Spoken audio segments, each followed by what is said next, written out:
நிச்சயமாக நாம் குறிப்பிட்டு சொல்லிக் கொண்டிருந்தது போல செங்கோட்டையன் அவர்கள் தொடர்ச்சியாக 9 முறை சட்டமன்ற உறுப்பினராக தேர்ந்தெடுக்கப்பட்டவர். எனவே ஒரு நீண்ட அனுபவம் கொண்டவர். திரு பிரியன் அவர்கள் குறிப்பிட்டது போலவே அவர் ஈரோடு கிழக்கு இடைத்தேர்தலில் அதிமுக போட்டியிட வேண்டும் என விரும்பியதாகத்தான் அவரது ஆதரவாளர்கள் குறிப்பிடுகிறார்கள். எனவே தன்னுடைய எண்ண ஓட்டத்திற்கு மாறாகத்தான் தொடர்ச்சியாக அதிமுக தலைமை செயல்பட்டு வருகின்றது.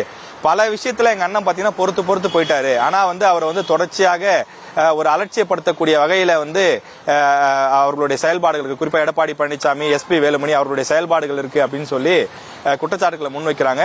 அவர் கட்சியில ஒரு சீனியர். இப்ப ஜெயலலிதா அவர்களோ அந்த தேர்தல் சுற்றுப்பயணம் போவதாக இருந்தால் அந்த பிளான் போடுற இடத்துல இவர் தான் இருப்பாரு. எங்கெங்க எந்தெந்த இடத்துக்கு போனோம், எந்த ரூட் வழியா போனோம், அந்த மாதிரியெல்லாம் பிளான் பண்ணி கொடுக்கக்கூடிய ஒரு நபராக அவர் இருப்பார் அப்படின்னு சொல்றாங்க. எனவே ஒரு மூத்த நிர்வாகியாக இருந்த அவருக்கு முக்கியத்துவம் கொடுக்கவில்லை. அந்த இன்விடேஷன்ல பாத்தீங்கன்னா பேர் போடுறது 2ஆம் கட்டமா போட்டிருக்காங்க. மேல மோஸ்ட் ஜூனியரா இருக்கக்கூடிய வேலுமணியை கொண்டு தனக்கு மேல போட்டிருக்காங்க அப்படின்னு சொல்றாங்க. அதே மாதிரி அந்த விழா நிகழ்ச்சி நடைபெறக்கூடிய இடத்தில் சுற்றிலும் பேனர்கள் வைக்கப்பட்டிருக்கிறது.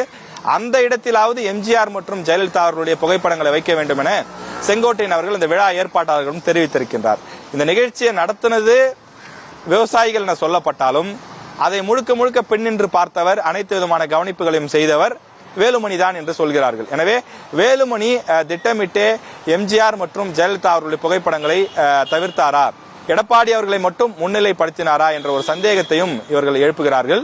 அது மட்டும் இல்லாமல் செங்கோட்டையன் அவர்களுக்கு உரிய முக்கியத்துவம் இல்லை என்றும், அவரது மாவட்டத்திலேயே அண்ணா தொழிற்சங்கத்தில் நிர்வாகிகள் நியமிக்கப்படும் போது அந்த நிர்வாகிகள் தனக்கு வேண்டப்பட்டவராக, அதாவது செங்கோட்டையன் கைகாட்டக்கூடிய நபராக அல்லாமல் வேலுமணி, அதாவது பக்கத்து மாவட்டத்தில் இருக்கிறார் கோவையில், அவர் கைகாட்டக்கூடிய நபராகவும் கருப்பண்ணனுக்கு ஆதரவான நபர்களையும் போட்டிருப்பதாக சொல்கிறார்கள்.